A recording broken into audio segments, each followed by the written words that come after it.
Sir नमस्कार। Sir नमस्कार। आपको बहुत बहुत बधाई हो। आज का दिन हमारे लिए, आपके लिए, तमाम पुलिस ऑफिसर्स के लिए, रिटायर्ड पुलिस ऑफिसर्स के लिए, जुडिशरी के लिए, एडवोकेसी के लिए आज एक बहुत बड़ा दिन है। इसलिए बड़ा दिन है क्योंकि आज रात को 12 बजे से नए कानून जिनके बारे में पूरे हिंदुस्तान में चर्चा है वो लागू हो जाएंगे और पहली एफआईआर तमाम स्टेट में लिखी जाएंगी। ये एक बहुत बड़ा एक डिसीजन है सरकार का, बहुत महत्वपूर्ण है। वर्षों से अपेक्षित था, 160 साल से इस दिन का इंतजार था कि कब हमें मुग़ल और ब्रिटिश कानूनों से निजात मिलेगी और हमारे अपने कानून होंगे। सबसे बड़ी बात है, इस देश के कानून होंगे और भारत के कानून होंगे, भारतीय लोगों के लिए कानून होंगे। क्योंकि जो पहले जो कानून बनाए गए थे ब्रिटिश राज को स्थापित करने के लिए, उसको मूव करने के लिए, चलाने के लिए बनाए गए थे, परंतु बहुत सतत प्रयास के बाद, काफ़ी गंभीरता के बाद में ये सरकार ने बहुत महत्वपूर्ण निर्णय लिया है। और इस महत्वपूर्ण निर्णय में जो आज मेरे साथ जो शख्सियत बैठे हैं, मैं उनका इंटरव्यू कराना चाहता हूं, आपको बताना चाहता हूं कि किस तरह से ये कानून आज हमारे बीच तक पहुंचे हैं। हालांकि अभी भी लोग सुप्रीम कोर्ट में इन कानूनों को रोकने के लिए बहुत ज़्यादा कोशिश कर रहे हैं, तमाम पिटीशंस डाली जा रही हैं, परंतु उनके तमाम प्रयास विफल चले गए क्योंकि जो अदालतें हैं वो भी चाहती हैं कि कानून में बदलाव हो और भारतीय परिप्रेक्ष्य में, जिस समाज में हम रहते हैं, हमारे समाज के अनुकूल कानून बने। हमारे साथ बहुचर्चित एक बहुत बड़ी हस्ती हैं, यूपी के एक्स डीजी रहे, पूरे स्टेट के डीजी रहे, जब उत्तराखंड भी एक साथ ही होता था, इतने बड़े स्टेट के डीजी, और आज राज्यसभा के मेंबर ऑफ पार्लियामेंट, जिनके बेहद प्रयास के साथ में ये तमाम कानून हमारे बीच में हैं। आप पार्लियामेंट कमेटी के चेयरमैन हैं जो इस कानून को बनाने के लिए बनाई गई थी, जो हमारे बीच में है। तो मैं आज इसीलिए स्पेशल साहब से के पास आया हूं कि आप बताएं कि क्या ज़रूरत थी हम इन कानूनों को बनाने के लिए, क्यों ना हम ब्रिटिश कानूनों के सहारे चल सकते थे। सर बताएं। ऐसा इस कानून की ज़रूरत इसलिए थी, ये हमारे ऊपर कलंक था। मोदी जी 2019 में 15 अगस्त पर लाल किले के प्राचीर से भाषण दे रहे थे, तो उन्होंने कहा था कि ये जो कलंक हैं, ब्रिटिश काल के गुलामी के कलंक हैं, उसको हम मिटा कर रहेंगे। उस पर सबसे बड़ा था क्रिमिनल जस्टिस सिस्टम, जिसको हम कहते हैं आईपीसी, सीआरपीसी, एविडेंस एक्ट। इसको ख़त्म करना था, इसकी जगह नया कानून लाना था। और ये कब बने? 1857 में हुआ, फर्स्ट वार ऑफ इंडिपेंडेंस। अंग्रेज़ों के शासन की चूलें हिल गई। उन्होंने सोचा कि क्या करें जिससे हमारी ये गुलामी, ये हिंदुस्तानी ज़िंदगी भर भुगतते रहें। तो लॉर्ड मैकाले ने कानून बनाया और आईपीसी आई 1860, 164 बरस पहले। क्या उसका मकसद था? अपनी जो सत्ता है भारत में बनाए रखना। एविडेंस एक्ट बनाया उन्होंने 1872 में, और क्रिमिनल प्रोसीजर कोड बनाया 1898 में, जो अब तक चलता रहा। हमारा संविधान बना है 26 जनवरी 1950 को। डॉक्टर भीमराव अंबेडकर ने जो संविधान बनाया वो लागू हो गया। अब संविधान में, स्वतंत्र भारत में नागरिकों को अधिकार दिए गए। जो उस समय पार्टी थी, कांग्रेस पार्टी थी लगातार सत्ता में, उनको उसी समय जब संविधान लागू हुआ तो संविधान प्रदत्त अधिकार जो है वो हमारे क्रिमिनल जस्टिस सिस्टम में आ जाना चाहिए था। उसी समय कानून बदल जाने चाहिए थे, जो नहीं किया गया। सर आपको क्या चैलेंजेज आए इस कानून को बनाने में? क्योंकि बहुत सारा एक ऐसा वर्ग, चाहे वकीलों में है, इवन पुलिस के अंदर भी विरोध करता रहा कि इन कानूनों को बदलने की आवश्यकता नहीं थी। तो आप क्या समझते हैं कि क्यों जरूरत पड़ी हमें इन कानूनों को बदलने के लिए, जो एक बहुत बड़ा वर्ग अभी भी विरोध करने पर लगा हुआ है, हालांकि वो अब सक्सेसफुल नहीं हो पाएंगे? तो आपको क्या चैलेंज आए, किन तरह से इन कानूनों को बदलने में, अमेंड करने में आपको मदद मिली? ऐसा है, इसमें माननीय अमित शाह जी ने कमेटी बनाई थी और उसमें इस पर करीब 3.5 पौने 4 साल काम चला। उन्होंने all chief secretaries, all governors, all universities, all MPs, all MLAs सबको चिट्ठियां लिखी, रिटायर्ड ऑफिसर्स, और काफ़ी सजेशंस आए और काम चला। एक ड्राफ्ट बना और उस ड्राफ्ट को माननीय अमित शाह जी ने 11 अगस्त 2023 को लोकसभा में पेश किया और पेश करने के बाद उन्होंने कहा इसको हम भेज रहे हैं parliament standing committee on home affairs, जिसका मैं चेयरमैन रहा हूँ। इसमें कमेटी में 31 सांसद होते हैं, जिसमें रूलिंग अपोजिशन दोनों पार्टियों को होते हैं।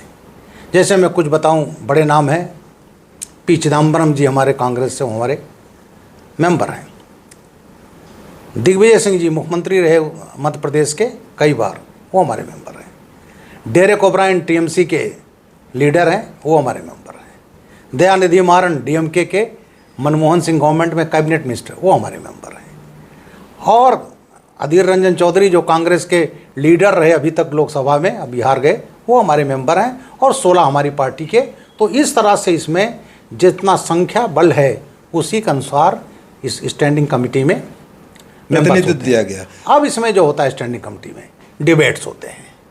इसमें हमने जो स्पीकर्स बुलाए, जिसको हम कहते हैं विटनेस, वहाँ सब पूरी कमेटी बैठती है।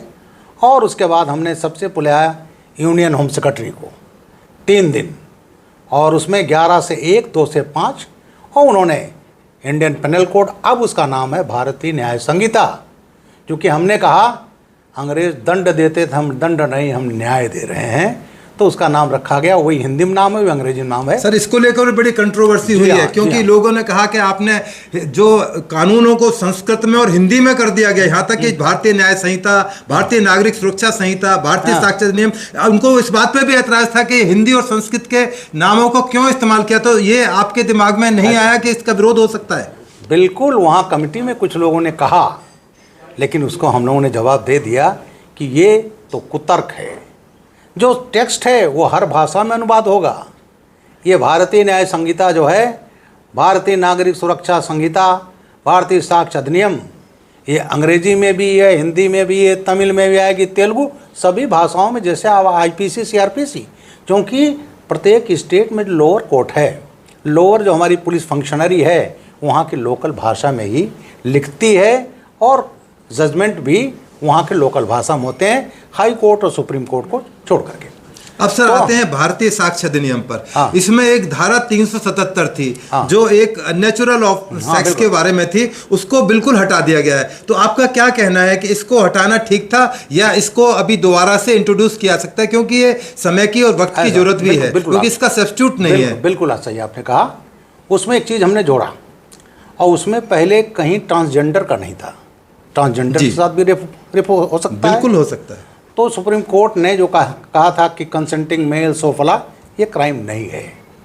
लेकिन क्योंकि सुप्रीम कोर्ट का निर्णय था, इस पर काफ़ी डिटेल में विचार हुआ, और कमिटी उस पर थी कि नहीं ये आना चाहिए। लेकिन कालांतर में ये किसी न किसी रूप में आएगा। इतना ही नहीं, हमने यहाँ तक किया था अडल्ट्री का सेक्शन है। अडल्ट्री जो है उसमें कौन जिम्मेदार होता था? हस्बैंड को राइट होता था कि वो मुकदमा लिखाए, लेकिन जो मेल उसकी पत्नी के साथ व्यभिचार कर रहा है, संबंध है, केवल उसके खिलाफ मुकदमा कायम होता था। सर, एक कंट्रोवर्सी हो रही है, राजद्रोह को लेकर कंट्रोवर्सी हो रही थी, इसकी सेक्शन आपने देशद्रोह कर दिया, लोग उस पर भी ऐतराज कर रहे हैं। अरे साहब, राजद्रोह जब था, यही तो था कि ब्रिटिश क्वीन, ब्रिटिश किंग के साथ अगर आप बोल दें तो राजद्रोह था, आप अंदर कर दिए जाते थे। कांग्रेस भी बड़ा इसको उठाती रही, अरे ख़त्म करिए 124A, लेकिन कानून नहीं बनाया। हमने कहा राजद्रोह नहीं, देशद्रोह। अगर देश के खिलाफ वेजिंग वॉर, देश के खिलाफ ऐसी कार्रवाई, देश कमज़ोर हो, देश की गरिमा विश्व लेवल पर घटे, फाइनेंशियल तरीके से अटैक करके, तमाम चीज़ें जोड़ करके पहली बार देशद्रोह परिभाषित हुआ है, और हम उसको लाए हैं। देखिए सर, इसमें एक सेक्शन है जिस पर आज भी होल्ड पर रखा हुआ है, वो एक्सीडेंट से रिलेटेड है, क्योंकि उसमें पूरे हिंदुस्तान के ड्राइवर्स, एक लेमैन भी उससे अफेक्टेड हो सकता है। तो अब उस कानून की स्थिति क्या रहेगी? क्या अभी लंबे टाइम तक होल्ड पर रहेगा, या आप लोग अभी विचार कर रहे हैं, सरकार विचार कर रही है? नहीं, सरकार विचार कर रही है, होम मिनिस्ट्री। उसमें ऐसा था, जितने भी लोग मरते हैं, मृत्यु है, चाहे वो मर्डर हो, चाहे रोड 5 to 6 टाइम्स लोग मरते हैं। मर्डर होता अखबारों में तमाम दुनिया भर की, और एक्सीडेंट जब तक कहीं 8-10 लोग ना मर जाएं तो कहीं छोटी उसको खबर तो नहीं मिलता। और क्या है वो? क्योंकि अंग्रेज़ों ने कानून बनाया था फैटल एक्सीडेंट का 304A, और उसमें that is available from police station. थाने से ही आप एक दिन जेल नहीं जाएंगे। परंतु सर मेरा इस पर यह कहना है, मेरा स्टेक इस पर यह है कि जैसे अभी आप पुणे में एक बहुत बड़ा हादसा हुआ जिससे एक बहुत रईस परिवार के बच्चा, एक कम उम्र का बच्चा चला रहा था, तो इसमें हार्श पनिशमेंट होना ही चाहिए। मेरा अपना स्टैंड है हमारे रिटायर्ड लोगों का कि उसमें हार्ड पनिशमेंट मिलना ही चाहिए। मेरा हम लोग सरकार के साथ हैं, उस कानून को लागू करें। मैं आपको बताता हूँ, इसमें हमने कहा एक हो गया भाई इनोसेंटली एक्सीडेंट हो गया, कोई आया क्या, लेकिन हमने कहा दारू पी करके, नशे में, जॉय राइडिंग में, ये तमाम चीज़ें में एक उसमें तो उसमें भी फ़र्क रखा था हमने, और उसमें पनिशमेंट ज़रूरी है क्योंकि एक घर का चिराग बुझ जाता है। और जो एक्सीडेंट में मरने वाले हैं मैक्सिमम 20 साल के 45 साल मेरा सर आपसे, चूंकि आप सरकार में हैं, आप राज्यसभा के एमपी भी हैं और तमाम पार्लियामेंट कमेटी के चेयरमैन भी हैं, मेरा आपसे आग्रह है कि उस कानून को लागू करें। ठीक है, एक वर्ग विरोध कर रहा है कि इसका नुकसान हो एक आम आदमी को होगा, परंतु अदालतें भी तो हैं, वो भी तो निर्णय करेंगी। बिल्कुल, तो इसलिए मेरा रिक्वेस्ट है आपसे कि उस कानून को इंट्रोड्यूस करें, उसको होल्ड पर ना रखें। उस कानून में हमने यहाँ तक किया था कि एक्सीडेंट होता है तो जिससे गाड़ी से एक्सीडेंट हुआ आपकी जिम्मेदारी है कि आप उसको हॉस्पिटल ले जाएं, आप पुलिस को इन्फॉर्म करें, मजिस्ट्रेट को इन्फॉर्म करें। अब कुछ लोग आए कि साहब वहाँ तो लिंच हो जाएगा। मैंने कहा कोई बात नहीं, आप लिंच हो जाओगे, आपने नहीं उठा पाए उसको और आप गए आगे, पुलिस स्टेशन है, मोबाइल है, सब जगह है, वहाँ तो इतला करो जिससे आपका। लेकिन ये हुआ कि करके मार करके और भाग जाओ और लाश चूहे बिल्ली की तरह से सड़क पर पड़िए, वो सब प्रोविज़न है और ये ज़रूर।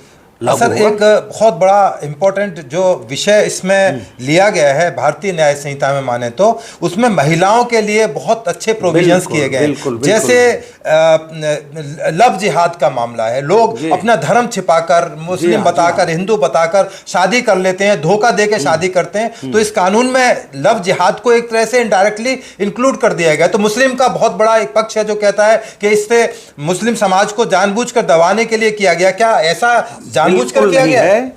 एक चल रहा है जो गजवाए हिंद बनाने का, और उसको लव जिहाद भी उसका एक हिस्सा है। अभी मैं बागपत गया था, मैं दलित हूँ, बड़ा आता है कि रिजर्वेशन ख़त्म कर देंगे, कांग्रेस चिल्लाती रही, विरोधी पार्टियाँ चिल्लाती रही। आपके वेस्टर्न यूपी में मैं तमाम दर्जनों हैं, दर्जन नहीं दर्जनों जिला परिषद की सीट रिजर्व हो गई एससी के लिए, ब्लॉक प्रमुख की रिजर्व हो गई, ग्राम प्रधान की रिजर्व हुई। पता चला एक दलित लड़की को ला करके और शादी कर लिया आपने, क्योंकि वो हिंदू है तो फॉर लाइफ टाइम हिंदू रहेगी। वो दलित है तो पता चला उसको चुनाव लड़ाया। ये चीज़ हो रहा है, ये मुस्लिम समाज कर रहा है कई जगह, उसको चुनाव लड़ाया और वो जीत गई क्योंकि वो दलित है। लेकिन रूल कौन कर रहे हैं? तो जो रिजर्वेशन जो है उसको इस तरह से छीना जा रहा है। तो लव जिहाद और ये तमाम चीज़ें हैं, बहुत ही सराहनीय कदम है सर। अब इसमें आते हैं सर जो पुलिसिंग को अफेक्ट करती हैं। अब 0 FIR का प्रोविजन किया गया है। आप भी सर बहुत सीनियर पोजीशन पुलिस में अधिकारी रहे हैं और मैं ग्राउंड पर जमीन करने वाला एक कार्यकर्ता रहा हूँ, पुलिस का एक एक्टिव ऑफिसर रहा हूँ। तो 0 FIR जो की गई है मैं इसको बहुत अच्छे तरह समझता हूँ और ये बहुत ही बड़ा कदम है। परंतु अभी भी मन में शक है कि क्या हमारे साथी जो अब सर्विस में हैं वो इन चीज़ों को प्रायोरिटी देंगे कि 0 FIR तुरंत दर्ज करें और उस पर इन्वेस्टिगेशन करें, क्योंकि एक बहुत बड़ा विषय था। पुलिस आपस में जुडिशल इश्यूज को लेके, चाहे यूपी हो, चाहे दिल्ली हो, चाहे बिहार हो, एक बहुत बड़ा इशू बना रहता है। आपने देखा सुशांत राजपूत केस में बिहार में एक FIR कर ली गई, एक FIR महाराष्ट्र में हो गई। तो ऐसे विषयों के ऊपर जो 0 FIR लाजी है एक बहुत बड़ा ऐतिहासिक कदम साबित होगा। तो क्या आपको शक है कि क्या हमारे जो पुलिस के सर्विंग साथी हैं, इन तमाम जो दिक्कतें हैं आम आदमी की, जो जमीन पर आए एक आम आदमी है, एक गरीब आदमी है, एक दलित आदमी है जिसकी पहुंच नहीं है थाने तक, क्या वो घर बैठे FIR कर सकेगा? क्या वो न्याय की उम्मीद रखे इस नए कानून में? बिल्कुल कर सकेगा ये। और सबसे बड़ी बात ये होगी, आपका कोर्ट, हमारा पुलिस, अभियोजन, प्रिजन, फोरेंसिक साइंस, ये जितनी संस्थाएं हैं ये सब ई प्लेटफॉर्म से जुड़ गई हैं। FIR होगा तो ये नहीं कि अब हम लोग लिखते थे FIR तो ये कापी कोर्ट को जाती थी, अब आपको भेजने की ज़रूरत नहीं है। मेडिकल रिपोर्ट आपने कराया, हम तुरंत कोर्ट को भेजते थे, ये ज़रूरत नहीं है। वो ऑटोमेटिक एक एंट्री होगी, ये जितने प्लेटफॉर्म्स हैं सब पर ऑटोमेटिक हो जाएगी। और 0 FIR ऐसा कदम है जो आदमी मुकदमा नहीं लिखा पाता था। आप गए चेन्नई और आप बैठे ट्रेन में और पता नहीं कहीं रास्ते में आपका बैग या वहीं प्लेटफॉर्म पर चोरी हो गया। अब आप सोच रहे हैं कि यहाँ उतर कर FIR लिखाएं, नहीं तो हमारी ट्रेन छूट जाएगी। अब आपको कोई दिक्कत नहीं, आप कहीं से भी 0 FIR लिखाएंगे और तुरंत वो, चूँकि सभी सिस्टम CCTNA सिस्टम से प्लेटफॉर्म्स पर डिफरेंट वो सब जुड़े हुए हैं और सर जुड़ने से पहले तुरंत पहुंच मेरा जाएगा। अपना अनुभव रहा है सर, पहले ऐसी स्थिति में जो शिकायत करता था उसको शटल कॉक बना दिया जाता था कि आपका जुडिक्शन दिल्ली होगा, बिल्कुल, आपका बिल्कुल, चेन्नई होगा। बिल्कुल, बिल्कुल। वो बेचारा धक्के खा के थक हार के बैठ जाता था। मुझे उम्मीद है कि शायद अब उसका एक समाधान हमें मिल गया है। दूसरा सर, नहीं, आप 2 स्टेट की बात तो बड़ी मैं बात हो पूरे गई। इंडिया की बात कर रहा हूं। नहीं, इवन एक ही जिले में जी सर, वहाँ होता था, नहीं फला थाने का है तो तुम जी जाओ सर, जी चाणकपुरी, ये तो बहुत कहेगा बड़ी नहीं, समस्या थी। नहीं तुम दूसरे थाने जाओ, सदर में जाओ। तो ये सबसे बड़ी समस्या इसका रिजॉल्व होगा। और इसके सबसे बड़ी बात है, जब राष्ट्रपति जी ने जो हमारे कमेटी से पास हुआ, हमने रिपोर्ट दिया था उपराष्ट्रपति को, जो हमारे चेयरमैन होते हैं राज्यसभा को, 10 नवंबर 2023 को। और मुझे प्रसन्नता है, मैं एक पुलिस अफसर रहा जिसको चेयरमैन बनाया गया। और राज्यसभा में जब बिल पेश हुआ तो मैं उस डिबेट को मैंने इनिशिएट किया था। मेरा करीब 31 मिनट का उसमें भाषण है। तो ये एक पुलिस सर्विस के लिए मैं कहता हूँ, मैंने उस दिन कहा था मेरे लिए भी ऐतिहासिक दिन है और मेरे यूनिफॉर्म भाइयों के लिए ये देश एक ऐतिहासिक दिन है कि एक रिटायर्ड पुलिस अफसर को बनाया गया, इसकी जिम्मेदारी दी गई। सर ये हमारे लिए सौभाग्य की बात है कि हमारे रिटायर्ड साथी को सम्मान दिया गया। उसकी जो काबिलियत है, उसका जो एक्सपीरियंस है, उसको यूटिलाइज किया सरकार ने।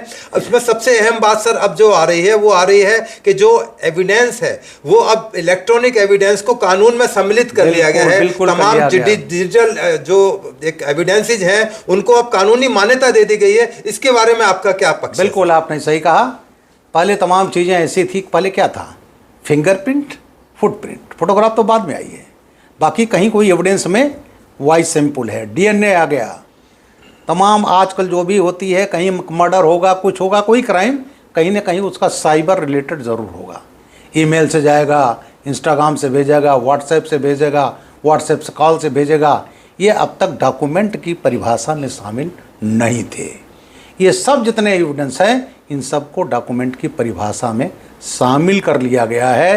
तो जो एक आदमी उसका फ़ायदा उठाता था, तो आपके कानून में आई नहीं है। तो सब चीज़ें बंद करके, जितने लूप होल थे ख़त्म करके, जितने ये चीज़ें हैं उन सबको हम लोगों ने परिभाषित कर दिया है एज ए डॉक्यूमेंट। बहुत बड़ा ऐतिहासिक कदम है कि जो डिजिटल एविडेंस थे उनको कानूनी मान्यता दी गई है। आप फेसबुक पर है, सोशल मीडिया पर आप सरकार के बारे में बेहिसाब बातें करते हैं, देश के बारे में गद्दारी की बातें करते हैं, वो सब आज जिम्मेदार होंगे अदालतों के प्रति। अदालतें निर्णय करेंगी कि क्या ये देश के प्रति एक ऑफेंस है या किसी की सामाजिक प्रतिष्ठा में। आप किसी को व्यक्तिगत रूप से कुछ बोले, परंतु आप देश के प्रति यदि ऐसी गद्दारी की भावना करेंगे, किसी धर्म के लिए, किसी दलित के लिए, किसी महिला के लिए, किसी दबे कुचले जो वर्ग है उसके लिए यदि आप गलत बोलेंगे तो उसका हिसाब किताब अब होगा। परंतु पहले बहुत सारे लोग छूट जाते थे। तो मेरी ऐसी उम्मीद है सब वो कानून की परिधि में आएंगे। अब वो जो इस तरह की बातें करते थे, देश को भ्रमित करने की कोशिश करते थे, लोगों को बरगलाने की कोशिश करते थे। आर्टिफिशियल इंटेलिजेंस का टाइम है सर। आर्टिफिशियल इंटेलिजेंस में हमने देखा किस तरह से इलेक्शन के टाइम में मोदी जी को किस तरह से दर्शाया गया गंदे तरीके से। तो क्या इस तरह के लोगों के खिलाफ भी हम कार्रवाई करेंगे? बिल्कुल होगी, वो सब चीज़ें हैं। कानून अब की जो बड़ा परफेक्ट बना है। और एक चीज़ और, चूँकि आप पुलिस अधिकारी रहे हो और आप ये जो रिटायर्ड पुलिस ऑफिसर एसोसिएशन है उसमें एक्टिव हैं, उस पर बिहार पर आप मुझसे बात कर रहे हैं। तमाम चीज़ें थी जो इंडियन पेनल कोड में नहीं था। अब कि इसमें ऑर्गेनाइज क्राइम, दिल्ली महाराष्ट्र का मकोपा था, उत्तर प्रदेश के पास हमारे पास है यूपी गैंगस्टर एक्ट। और गैंगस्टर एक्ट था, चूँकि स्पेशल एक्ट था, तो योगी आदित्यनाथ ने माफिया को ध्वस्त कर दिया। हज़ारों करोड़ की संपत्तियां जब्त की ले गई। जो सरकारी ज़मीनों पर बिल्डिंग थे, बुलडोजर चला दिया गया। महाराष्ट्र पर मकोका था, आपकी दिल्ली पुलिस ने अडॉप्ट किया। तमाम स्टेट के पास ये नहीं था, तो ऑर्गेनाइज क्राइम को वो डील नहीं कर पाते थे। अब कि हमने उसको सेंट्रल एक्ट में रखा है, ऑर्गेनाइज एक्ट। देखिए सर, इसमें बहुत सारी इन्वेस्टिगेटिंग एजेंसीज हैं, CBI है, ED है, NIA है, स्टेट पुलिस है। तमाम बहुत सारे वर्ग इस तरह का एलिगेशंस लगाते रहते हैं कि सीबीआई का मिसयूज किया जा रहा है, ईडी का मिसयूज किया जा रहा है, स्टेट पुलिस का मिसयूज किया जा रहा है। परंतु अदालतें भी तो हैं सर उसके लिए। लोग क्यों हर टाइम हमें कोसते रहते हैं, हमारे पुलिस के साथियों को कोसते रहते हैं, पानी भर भर के कोसते हैं कि पुलिस वाले बड़े निकम्मे हैं, घटिया हैं, और तमाम तरह के एलिगेशंस हम झेलते रहते हैं। उसके बावजूद भी हम काम कर रहे हैं, नए कानून आ रहे हैं। तो ये इस तरह के वर्ग जो हमारे देश में पुलिस के ऊपर, हमारी इन्वेस्टिगेशंस के ऊपर सवाल लगाते हैं। हालांकि आपने देखा कि अदालतों ने जो हमारी इन्वेस्टिगेटिव एजेंसी थी उनके जो स्टैंड थे उनको ठीक माना। अभी रिसेंटली मैं चूंकि दिल्ली से हूं, दिल्ली में केजरीवाल के इशू के ऊपर जिस तरह से हाई कोर्ट ने अपना एक विश्लेषण दिया, एक सुप्रीम कोर्ट ने अपनी इंटरप्रिटेशन दी, तो ये एक बहुत बड़ा सब्जेक्ट है जिसको आपने एड्रेस किया है। अब मैं चाहता हूं सर, आपने बहुत सारी, चूंकि लिटरेरी मूड के भी हैं आपने बहुत सारी बुक्स लिखी हैं, मुझे पता लगा है। कुछ बुक्स मेरे पास भी हैं, मेरे पब्लिशर ने दुर्गा प्रसाद मिश्रा जी ने मुझे दी हैं। तो जो बुक्स आप लिखने की प्रेरणा आपको कैसे मिलती है? जैसे आपने बहुत सारी किताबें लिखी हैं, तो आपका क्या इसमें स्टैंड रहता है? पुलिस वाले तो नॉर्मली रिटायरमेंट के बाद घर बैठ जाते हैं, आप इतना एक्टिव क्यों रहते हैं इन सब चीजों के? ऐसा है, ये सवाल मुझसे कई जगह पूछा गया, और जब मैंने लखनऊ के रंगबाज लिखी तो आज तक ने मेरे ऊपर आधे घंटे कार्यक्रम किया कि आप तो खुद रंगबाज रहे। मैंने कहा हाँ, लेकिन कानून के दायरे वाला। फिर पूछा गया आप तो फाइटर थे, मैं 4 टाइम प्रेसिडेंट अवार्डी हूँ, जिसमें 2 है गैलेंट्री मेडल। तो बोले आप तो फाइटर थे, राइटर कैसे हो गए? हमने कहा राइटर तो मुझे अखिलेश यादव ने बना दिया, इसको ज़रूर पब्लिक को जाना चाहिए। मैं डीजीपी था, 2012 में अखिलेश जी आए, मुझे हटा दिया। ठीक है, मुख्यमंत्री को अधिकार है, करना चाहिए, उन्होंने किया। फिर मुझे 3 अक्टूबर 2012 लिया गया सीआरपीएफ स्पेशल डीजी। प्रणव सहाय डीजी सीआरपीएफ थे, 5 महीना रिटायरमेंट था, मुझे डीजी सीआरपीएफ बनना था। सिंधे साहब बुलाए गृह मंत्री, बोले ब्रजलाल जी आप बहादुर हैं और मैं आपको बनाता हूं डीजी सीआरपीएफ, देश की सबसे बड़ी पुलिस फोर्स। मेरे ऑर्डर्स आ गए। उन्होंने अखिलेश जी से बात किया, मुलायम सिंह जी सब निर्णय लेते थे। हमसे कहा जाकर मिल लो, मैं गया मिला, अखिलेश जी ने मुझे टाइम नहीं दिया, मुलायम सिंह जी ने टाइम दिया, हाँ डीजी साहब हम आपको रिलीव कर देंगे। लेकिन ऐसी परिस्थिति पैदा हुई, कुछ लोगों ने कहा he is one of the youngest DG. मैं 22 साल में आया था। बोले 14 के पार्लियामेंट इलेक्शन होगा, ये डीजी सीआरपीएफ रहेगा और ये आदमी आपको जो है फोर्स आएगी इलेक्शन में, ये तंग कर सकता है। तो कहते रहे, मुझे रिलीव नहीं किया। जब मुझे रिलीव नहीं किया, मैं डीजी सिविल डिफेंस था 2.5 वर्ष और मेरे पास उतना काम नहीं था। तो मैंने कहा लाओ कुछ लिखूं। तो मैंने लिखा, सोचा एक किताब पुस्तक लिख दूंगा। अब मेरी 9 पुस्तकें प्रकाशित हो गई हैं। पहला लिखा मैंने सियासत का सबक जोगेंद्र नाथ मंडल, उसका बांग्ला एडिशन आ गया। फिर मैंने इस्लामिक टूरिज्म पर लिखा, इंडियन मुजाहिदीन निशाने पर गुजरात। फिर हमसे कहा अंग्रेजी में लिख दो, तो अंग्रेजी में लिख दिया इंडियन मुजाहिदीन, और फिर उसका भी गुजराती एडिशन आ गया। सर ये आपकी बहुत बड़ी अचीवमेंट है। मैं तमाम जो पुलिस ऑफिसर है, रिटायर्ड आईपीएस ऑफिसर हैं, चाहे वो सिपाही भी हैं, उनका जो पूरी जिंदगी का निचोड़ होता है, तजुर्बा होता है, उनको चाहे 10 पेज की किताब लिखें, अपना कुछ पेपर लिखें। हमारे आईपीएस ऑफिसर अमेरिका जाकर, यूरोप जाकर, ऑस्ट्रेलिया जाकर ट्रेनिंग करके आते हैं और वो सारा ज्ञान अपने साथ लेकर रिटायर हो जाते हैं। तो आप सर एक प्रेरणा के स्रोत है उन पुलिस ऑफिसर्स के लिए। मैं उन तमाम पुलिस ऑफिसर्स को आग्रह करना चाहता हूँ इस वीडियो के माध्यम से कि उन तमाम को अपने एक्सपीरियंस शेयर करें। जो हमारे आने वाले जो पुलिस अधिकारी हैं उनको पता लगे कि पुलिस को क्या दिक्कतों का सामना करता है, इवन पब्लिक को भी पता लगे कि हम किन दिक्कतों से निकल कर आए। जो अभी आपने अखिलेश यादव जी का प्रकरण बताया, हम सब लोगों को पता है कि किस तरह से आपके साथ एक दुर्भावनापूर्ण व्यवहार किया गया, क्या क्या नहीं किया गया। मुझे तो ताज्जुब होता है, मैं वीडियोस को देखता हूं तो लगता है कि किस तरह से अत्याचार की एक पराकाष्ठा थी जो आपके साथ हुई, आपने भुगती हुई है। तो तमाम पुलिस ऑफिसर अपने कैरियर के अंदर इस तरह के बहुत सारे अनुभव करते हैं, खट्टे मीठे अनुभव करते हैं। तो मेरी रिक्वेस्ट है कि जरूर अपने विचार टीवी के माध्यम से, अखबार के माध्यम से, पत्रिका के माध्यम से, ना हो तो अपना ही कुछ पब्लिकेशन करें, अपने जीवन के बारे में बताएं, जिससे कि लोग जान सकें कि पुलिस ऑफिसर की जीवन की यात्रा कैसे होती है। अभी वो उस पुस्तक मेरी मैंने लिखा है इटावा फाइल्स। इटावा फाइल बड़ी वो है, ये इसी पर है संघर्ष की जो सीधे चीफ मिनिस्टर से, क्योंकि मैं गलत आदेश नहीं मानता था और उसका बदला मुझे अखिलेश यादव तक ने लिया जब 19 मई 2013 मेरे खिलाफ अखिलेश यादव ने बाराबंकी कोतवाली में हत्या का मुकदमा कायम कराया। मेरा दोस्त क्या था, कचहरी ब्लास्ट हुए थे इंडियन मुजाहिदीन के, हमने आतंकवादी पकड़े, उनको जेल भेजा। इन्होंने कहा था कि हम मुसलमानों को छुड़ाएंगे, 2012 में इनका एजेंडा था, और इन्होंने 14 केस वापस ले लिए। वापस लेने के बाद अदालत ने कहा कि आप नहीं ले सकते, जब चार्जशीट लग गई तो कोर्ट डिसाइड करेगा। खैर नहीं ले पाए, और बाराबंकी इसमें जो आतंकवादी पकड़ा गया था अयोध्या कोर्ट में, लौटते समय लू लगने से मर गया। मैं डीजी सिविल डिफेंस था, पुलिस सिस्टम से दूर। सर देखिए ना, मोहनचंद शर्मा जिन्होंने कुर्बानी दी, उनके लिए एक बहुत बड़ी अध्यक्षा कांग्रेस की वहां जाकर रोई। मुझे तो, हम लोग तो इन पॉलिटिशियंस पर शर्म भी आती है और बड़ा दुख महसूस होता है कि एक हमारा पुलिस अफसर मर गया, उसके घर पर कोई राजनीतिक पार्टी लोग नहीं गए और उस एक टेररिस्ट के घर पर पहुंच गए, रोने के लिए पहुंच गए। सर तो हम आपके दुख से परिचित हैं, और आज आपने जो ये विस्फोटक इंटरव्यू दिया है, अपने बारे में जो बताया है, तमाम चीजें आपने पब्लिक डोमेन में आएंगे। मेरी पूरी उम्मीद है कि कानून जो आज 12 बजे के बाद लागू होंगे, उसमें जो आपकी मेहनत, आपका समय जो लगा है, हालांकि उसमें अभी बहुत ज़्यादा स्कोप है सुधार का, आगे बढ़ने का, समय के हिसाब से वो तमाम चीज़ें आएंगी, तमाम जो और चीज़ें इसके अंदर आएंगी। पार्लियामेंट का सेशन चल रहा है, तमाम और कानूनों पर विचार किया जाएगा, वक्त के हिसाब से कानून बदले जाएंगे। परंतु जो इतना क्रांतिकारी एक निर्णय हुआ है, 160 साल के बाद में कानून बदला गया है, ये स्वागत योग है। मैं आपका बहुत बहुत शुक्रगुजार हूँ कि आज आपने हमारे साथ में अपने विचार शेयर किए,